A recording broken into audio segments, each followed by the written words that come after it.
Now, if you're watching this video, you're probably asking yourself, do I need suspension for my gravel bike?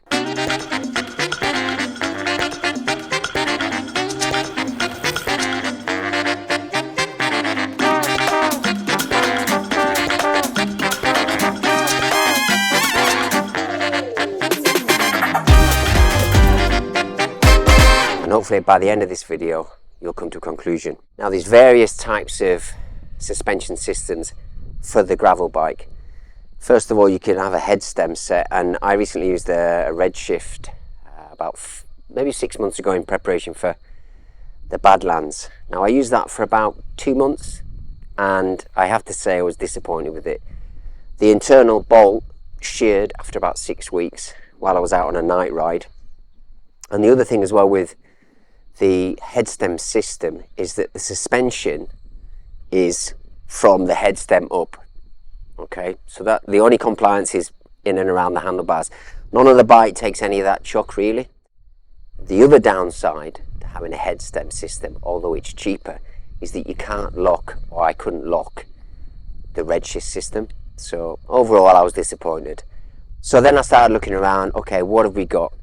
You've got the classic mountain bike piston type suspension systems, which are expensive, but also you've got the maintenance cost involved, and actually the amount of times you have to maintain those forks. And also aesthetically, those didn't really appeal to me. I didn't want my gravel bike looking like a mountain bike at the front end, and that was purely personal. And then I found a fork called the HiRide, which is on the bike now, as you can see. So from a distance, you wouldn't even know that there's a form of suspension on this bike.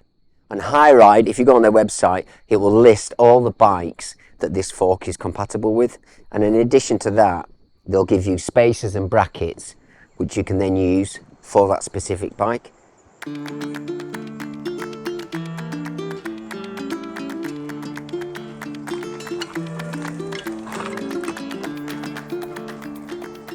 Right, Obeya, they kindly allowed me to use these forks for the last 4 months. And I have to say the timing couldn't have been better. One, because I did a load of bike packing, and two, I've just finished the Transcordilleras, which is, I think, for any bike manufacturer or component manufacturer, tyre company, all that kind of stuff. If you're going to test something, then throw it into these types of events, because that was an 8-day gravel event, over 1,000 kilometers. It was brutal. The ground was brutal. It wasn't your quintessential gravel. So let's take a look and actually see what the HiRide fork is all about. Now, first of all, what you'll see is it's pretty much like a conventional fork. It doesn't have pistons like a mountain bike system. And the magic is all in here, right? And there's a little spring and some bushes in here, and you get 2 springs depending on your weight. And also, if you contact, in fact, HiRide will actually speak to you about your weight, and they will calibrate it and soften the spring to suit. So everything is in here. In addition to that, all the weight is in here as well. Unlike your piston system, where the fluids and the hydraulics are all within the fork and lower, what this means is that handling is better. You have to have some movement in the fork, and what they've done is come up with this nice, clever flange system. Okay, and I wash my bike every day, and this in here works really well. You can put a little bit of grease in there if you want, but it very rarely when I've looked in here is it full of muck. This flange system tucks over the top like so, and then tucks in under the head stem system here, nice and clean. And I'll just show you now how much play we have. You can see there the system working.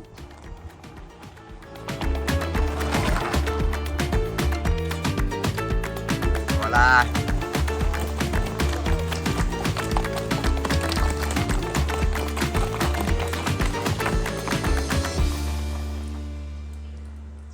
With some suspension fork systems, you can't lock them out, and that's the downside, because when you're climbing like this, you lose a lot of energy with the play that you get. Now with this HiRide system, as soon as you lock it off, you're basically back on a normal road bike.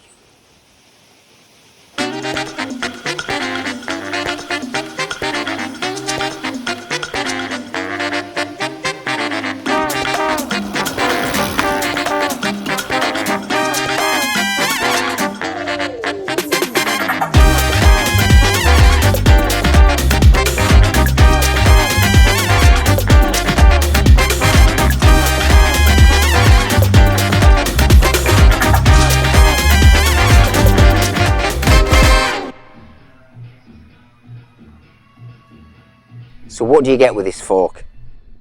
Well, in addition to the fork, you get a full toolkit with 2 spring systems for depending on your weight, okay? And then you can fit that, it's relatively easy. And in addition to that, you get an FSA headset. Now these forks weigh 1,250 grams, which is sort of comparable to some of your more expensive piston mountain bike type specific forks. And also the price range is very similar. For the high-end piston system forks, you're looking at the same sort of price as the HiRide fork. Now these retail at just under 1,000 euros.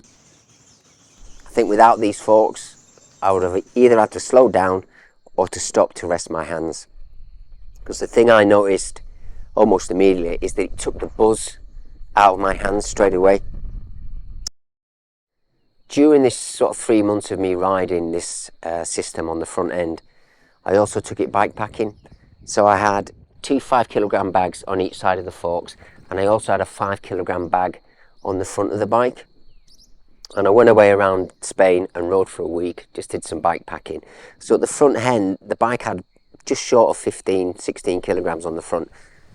And I have to say, actually, the fork worked better with the weight on the front end, which means probably I've not adjusted the fork system enough for my weight, because I weigh about 67 kilograms.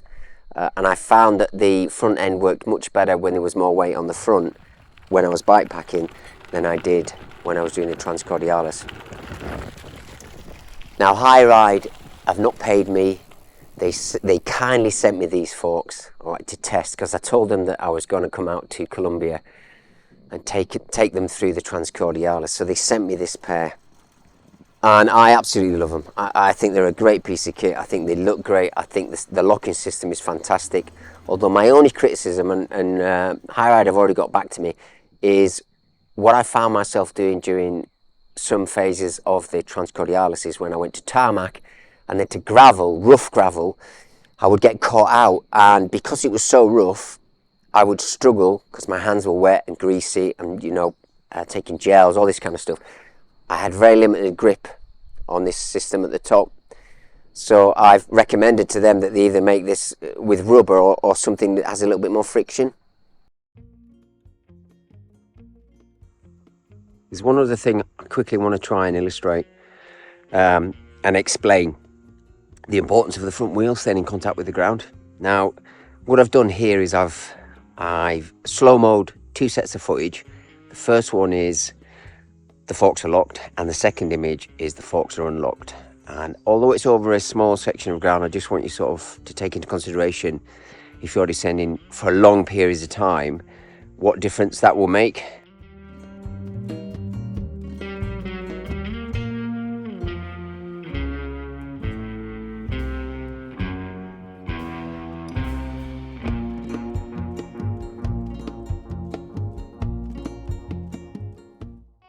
And as you can see from the footage here, it's quite significant.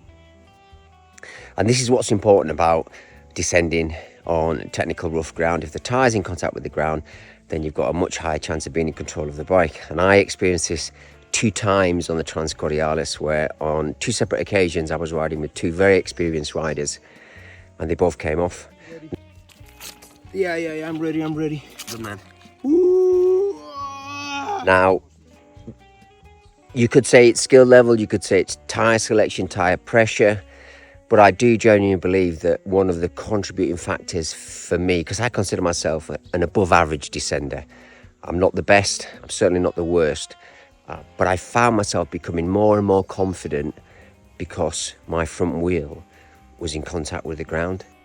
So in a nutshell, would I recommend these forks? Definitely.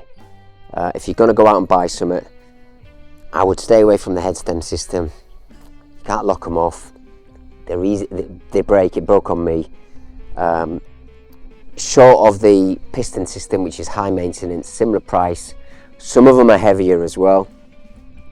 I think this would be a really good option for you.